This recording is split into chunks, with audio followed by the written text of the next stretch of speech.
Agora não permita que absolutamente nada roube a sua atenção. Vou até baixar um pouquinho aqui o fundo de oração, em nome de Jesus, para que você preste muita atenção. Diz assim: partiram o rei de Israel, o rei de Judá e o rei de Edom. Após 7 dias de marcha, não havia água para o exército, para o gado que os seguiam. Então disse o rei de Israel: ai, ó Senhor, olha só, gente, preste muita atenção. Ó Senhor, o Senhor chamou esses 3 reis para os entregar nas mãos de Moabe. Perguntou, porém, Josafá: não há aqui algum profeta do Senhor, para que consultemos o Senhor por ele? Respondeu um dos servos do rei de Israel: aqui está Eliseu, filho de Safate, que deitava sobre as mãos de Elias. Ou seja, servo de Elias, né? Eliseu era servo de Elias. Disse Josafá: está com ele a palavra do Senhor. Então o rei de Israel, Josafá e o rei de Edom desceram a ter com ele.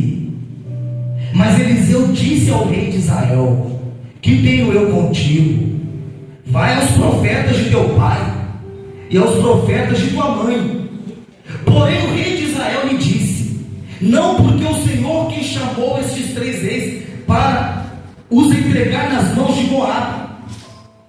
Versículo 14, gente. Diz Eliseu: tão certo como vive o Senhor dos exércitos, em cuja presença estou, se eu não respeitasse a presença de Josafá, rei de Judá, não te daria atenção e nem te contemplaria. Ora, pois, trazendo o tangedor, quando o tangedor tocava, veio o poder de Deus sobre quem, gente? Sobre Eliseu, que era o profeta na época.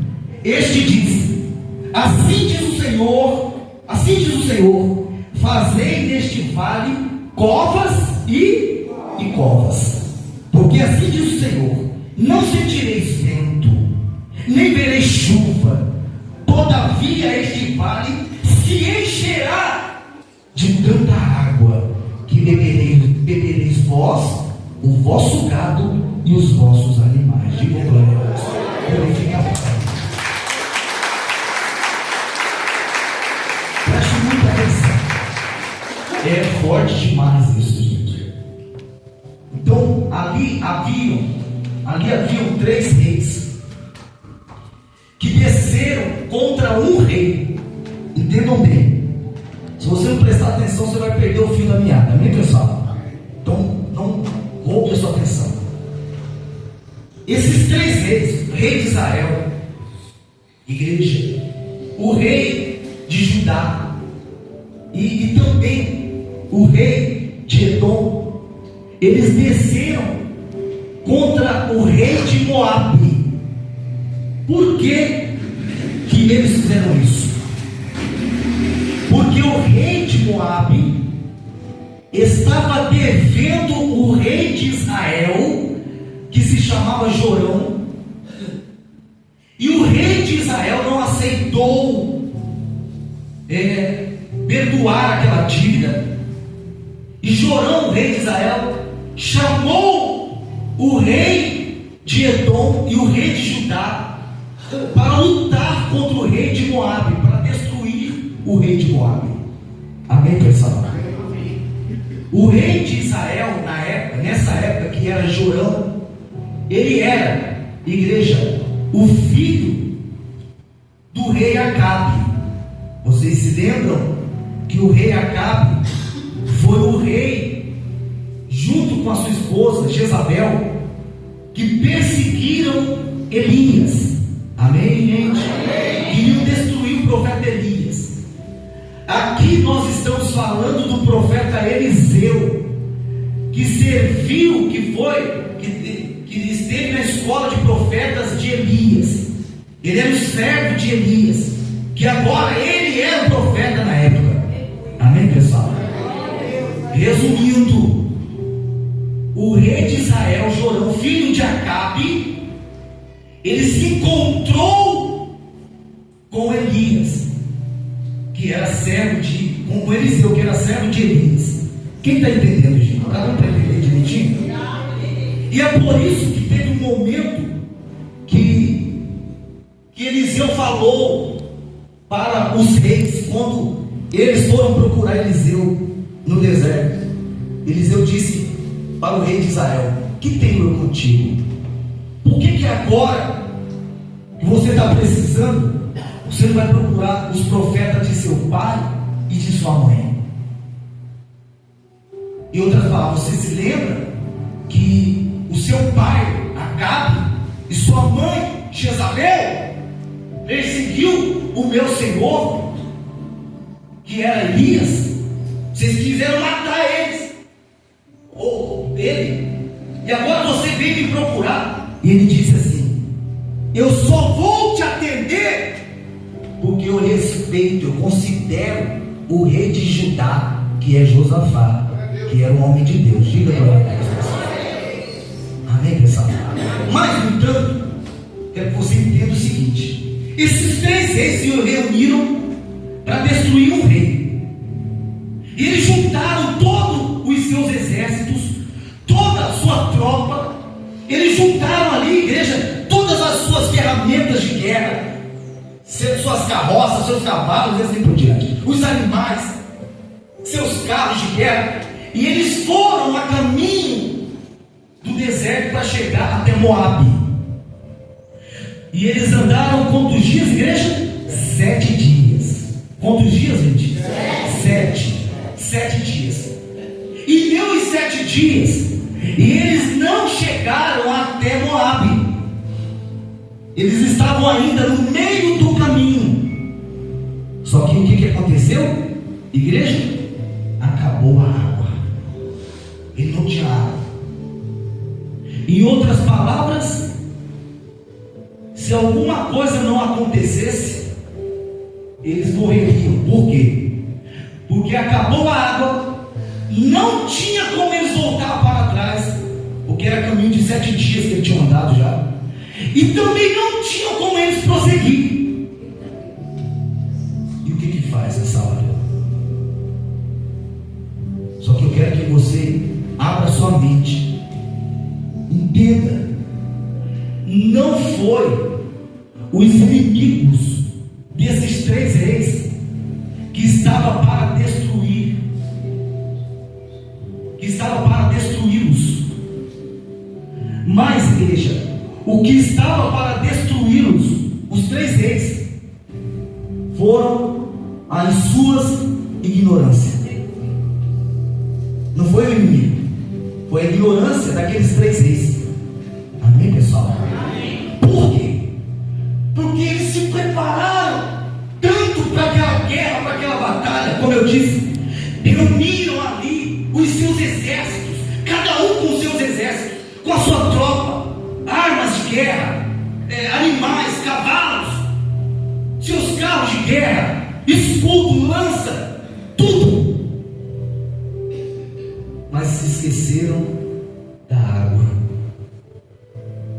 Isso acontece muitas das vezes com você e comigo. Às vezes não é o inimigo que nos destrói, mas é a nossa ignorância. Porque às vezes a pessoa, ela se prepara para coisas grandes na vida dela, mas ela é destruída por coisas pequenas que ela não se prepara. Que vergonha, né, gente? Que feio. 3 reis, 3 homens de poder, 3 exércitos, cheios de armas, tropas, cavalos, carros, e esquecerem da água. É uma vergonha, sim ou não, pessoal? Esqueceram da água, de uma coisa tão básica. Como é que eles não calcularam o tanto de água que eles iam precisar em meio a essa jornada? E estavam prestes serem destruídos, não pelo inimigo, mas pela ignorância deles. Às vezes você e eu ficamos focados em coisas grandes. A pessoa, ela quer receber algo grande da parte de Deus, sabe? Ela quer receber algo grande, ela se prepara para algo grande, ela ora, sabe? Ela busca, ela faz o que faz, ela faz o que tem que fazer, mas ela esquece das pequenas coisas, das mínimas coisas. Você vê que às vezes o homem, ele se prepara para coisas grandes aí fora, mas ele não tem uma estrutura para conversar com a esposa, para conversar com o filho, coisa pequena, e que por causa desse motivo ele auto se destrói. A palavra de Deus diz que são as raposinhas que destroem uma lavoura inteira. E você não tropeça numa pedra grande, porque a pedra grande você enxerga, você vê, você desvia. Você tropeça em pedras pequenas. É verdade ou não é, pessoal? O camarada, o homem, a mulher, ele está na igreja e ele está sempre se preparando para coisas grandes, mas aquilo que é tão pequeno ele não observa. Mas por que, gente? O que aconteceu aqui? Esses 3 reis se prepararam para a guerra, mas não consultaram a Deus. Por que eles não consultaram a Deus, igreja? Porque eles pensaram: está na mão, está tudo certo, a gente é 3 contra 1, olha o tamanho do nosso exército, então não tem como dar errado. Este é o nosso mal, porque muitas das vezes você está diante de situações que você pensa: não tem como dar errado, vai dar certo, é impossível dar errado. E às vezes a pessoa, ela deixa de consultar a Deus por achar que a vitória já está o quê? Garantida. Ou às vezes a pessoa, ela deixa de consultar a Deus, igreja, por achar que tal coisa que ela vem buscando não é tão importante, ou ela já sabe fazer, ou sabe, ela já tem de cor e salteado, e ela não precisa consultar a Deus. Só que nós nunca podemos esquecer que no meio do caminho vão haver imprevistos. E se você não colocar Deus na frente, se você não consultar a Deus, igreja, certamente Deus não vai estar na direção daquela situação, porque você não consultou a Ele. E aí, aonde você vai se deparar com uma situação que você vai dizer: e agora? Como muitas vezes já aconteceu com você e comigo. Verdade ou não é, pessoal? Por não consultarmos a Deus, por acharmos que já está tudo certo, por acharmos que está tudo garantido. E você percebe aqui ainda no versículo 10, olha lá: então disse o rei de Israel: o Senhor chamou esses 3 reis para nos entregar nas mãos de Moabe. Você vê, olha para mim aqui, gente. Você vê o que é a pessoa quando ela não consulta a Deus, quando ela está longe de Deus. Foram eles que decidiram ir para esta guerra, foram eles que não pensaram, foram eles que não consultaram a Deus. E quando eles se depararam no meio daquela situação, o rei Jorão, que era o rei de Israel, filho de Acabe, que era um rei pagão, não temia Deus. O que ele falou? Foi Deus que trouxe a gente aqui para nos entregar nas mãos do rei de Moabe. Então, quer dizer, colocando a culpa em quem, gente? Deus. A pessoa faz tudo de errado. Ela faz tudo de errado. Não consulta Deus, não ora, não busca, só faz besteira, não pensa nas coisas. E quando está no meio da situação, ela fala: poxa vida, Deus, o Senhor não está comigo. Meu Pai, por que o Senhor permitiu isso acontecer? O que Deus tem a ver com isso? O que Deus tem a ver com isso? É verdade ou não é, pessoal? Porque se eu tomei uma atitude isolada, sem consultar a Deus, por que depois, na hora do aperto, eu tenho que colocar a culpa em Deus? Em tudo, igreja, em tudo você precisa consultar a quem, gente? A Deus. Fala assim comigo: quando eu consulto a Deus, eu faço ter Ele compromisso com o que eu começo. Quando você consulta a Deus, ainda que você não receba nenhuma resposta naquele momento que você consultou a Ele, mas pelo fato de você ter consultado a Ele, você faz com que Deus tenha compromisso com aquilo que você está começando, igreja.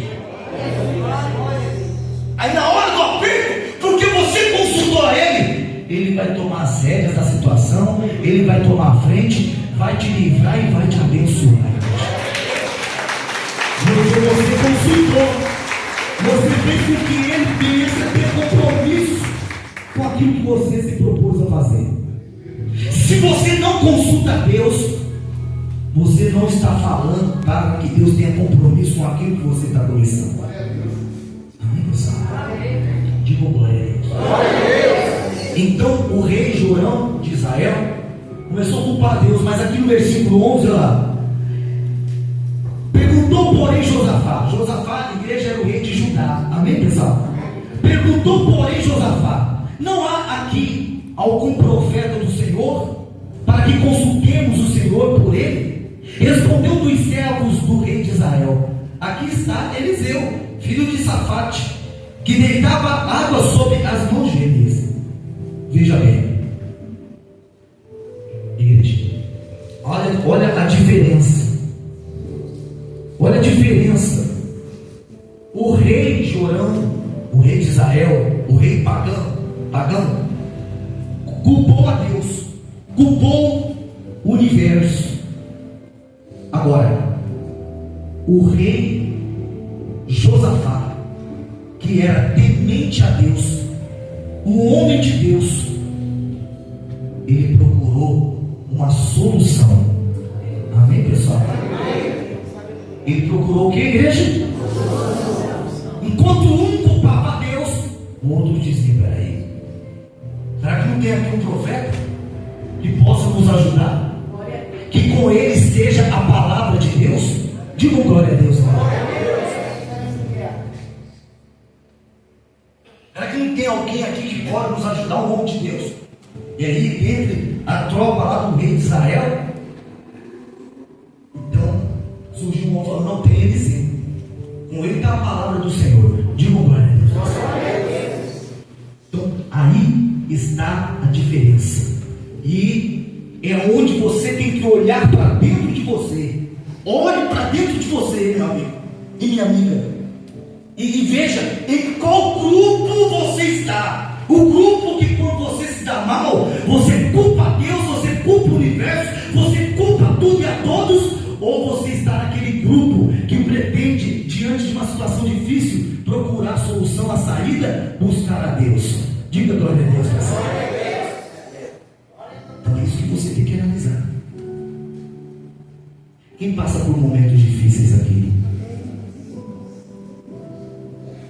E o que é que você faz no momento difícil? Precisa responder, né, gente? Responda para você: o que é que você faz no momento difícil?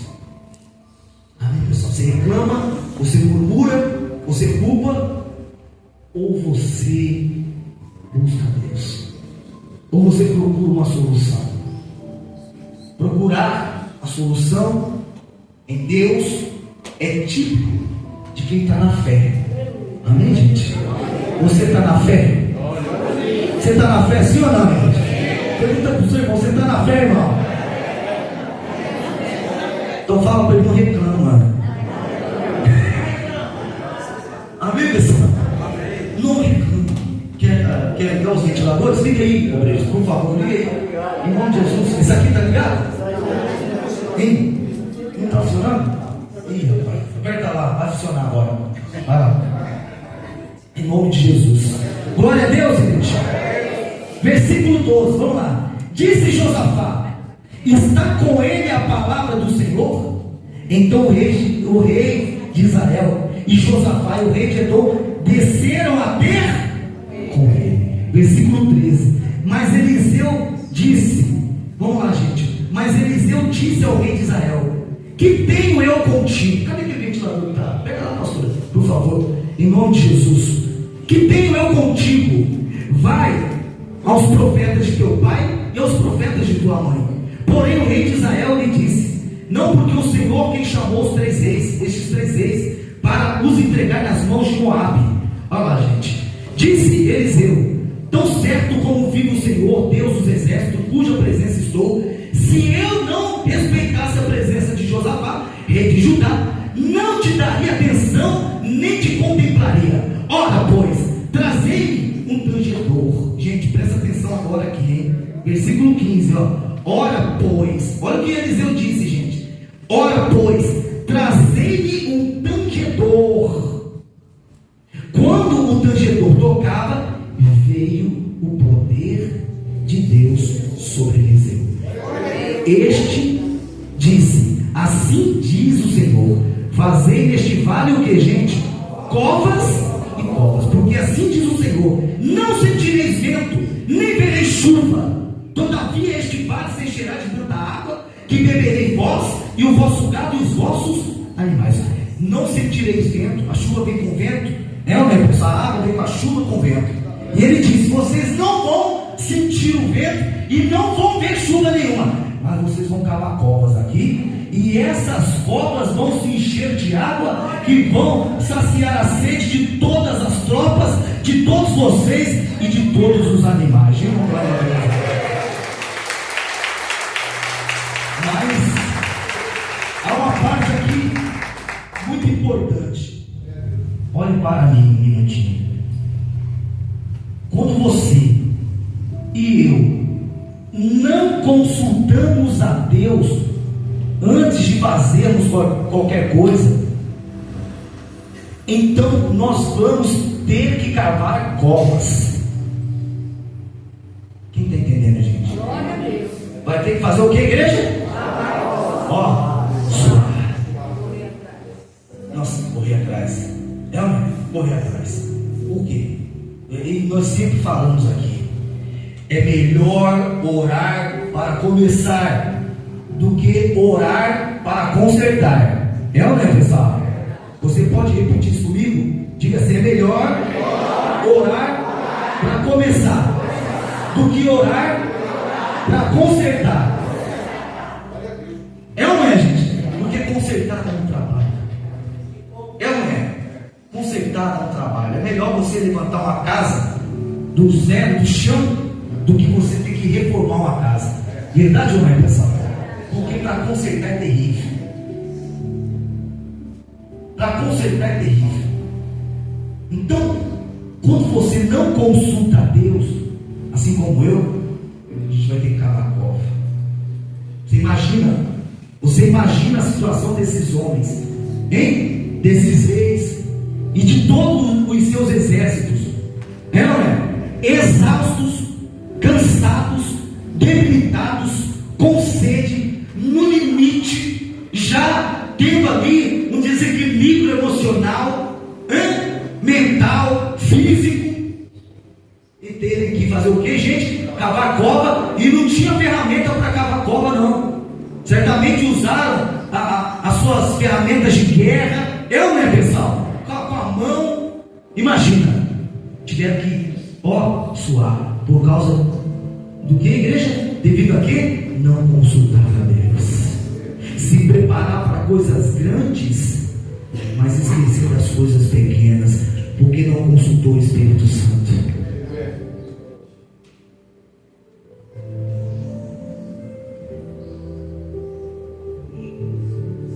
Vai ter que calar a cova. No entanto, isso eu fiz errado. Eu fui precipitado, eu não consultei a Deus. Mas eu tenho uma boa notícia para você. Deus não vai te desamparar. Deus não vai te decepcionar. Diga glória a Deus.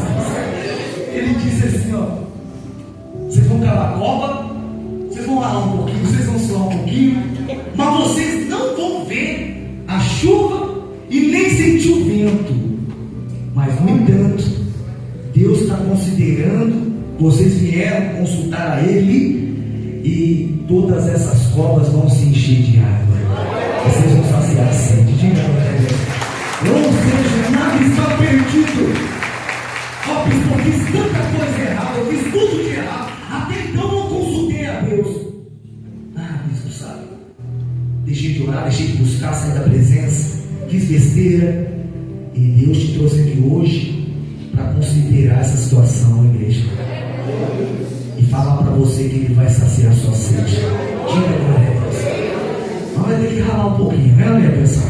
Vai ter que cavar uma covinha, vai ou não vai, gente? Glória a Deus, igreja. É fazer o quê? As consequências. E as consequências de não consultar a quem, igreja? Não consultar Deus, vai fazer besteira, igreja. E vai ter que arcar com as consequências. Então, para finalizar, aqui ainda no versículo 15, muito importante agora que eu vou falar, versículo 15 ainda lá. Olha o que Eliseu disse: ora pois, trazei-me um tangedor, né? Que era um instrumento de cordas na época, igreja, em que se tocava um fundo de oração, um louvor, uma música. Amém, pessoal? Ele disse o que? Trazei um tangedor. Quando o tangedor tocava, veio, fala, gente, veio o poder de Deus sobre Eliseu. Diga para Deus. Olhe para mim. Você imagina homens cansados, exaustos, debilitados fisicamente, psicologicamente, mentalmente, homens que estavam ali já tendo em si um certo desequilíbrio. Milhares de homens. E aí Eliseu chega e diz assim: traz um tangedor.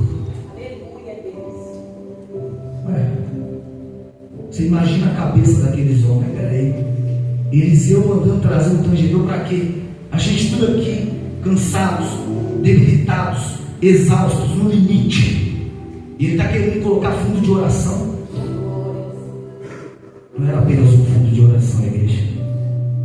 Eliseu mandou trazer um tangedor, para que então aquela esfera onde eles estavam espiritualmente falando, de decepção, de desequilíbrio, de exaustão, quando ele pediu para trazer o tangedor, ele quis dizer para esses homens: vão para tudo, vão para tudo. Nós vamos sair dessa esfera que vocês estão vivendo agora e vamos entrar na esfera de Deus.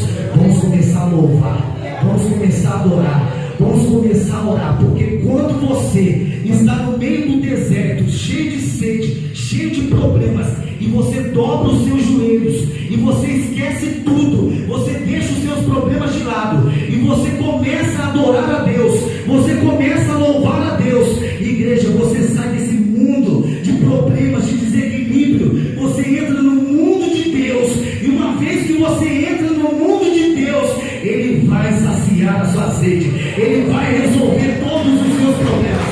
Diga glória a Deus, pessoal. É isso que acontece, é isso que acontece quando você está cheio de problemas e você para, porque Deus não trabalha no meio do desequilíbrio. Deus Sim ou não, pessoal? Está escrito na Bíblia, o Espírito Santo, igreja, ele nos traz o equilíbrio, a temperança. Deus é equilibrado. Deus não trabalha no meio do desequilíbrio. Então, às vezes, a pessoa que está passando por uma situação difícil e que está trazendo desequilíbrio para a vida dela, ela fica desesperada. Não. Você tem que sair dessa esfera. Você tem que sair desse mundo. Você precisa dobrar seus joelhos, esquecer de tudo e parar de cobrar a Deus e falar para Ele: Senhor, eu estou aqui agora como um verdadeiro adorador. Eu vou te adorar, meu Pai. Eu vou te louvar, eu vou te buscar. Diga glória a Deus, pessoal. Glorifique a palavra de Deus. Adorar a Deus. E eles começaram a adorar a Deus.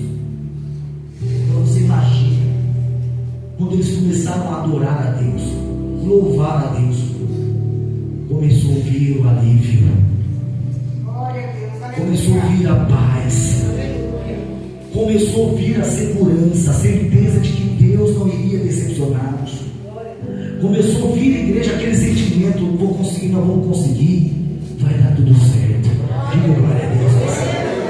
E será que deu certo, gente? Versículo 20, vamos lá, podemos ler? Pela manhã, ao apresentar-se a oferta de manjares, eis que vinha as águas pelo caminho de Edom, e a terra se encheu de água. Diga glória a Deus.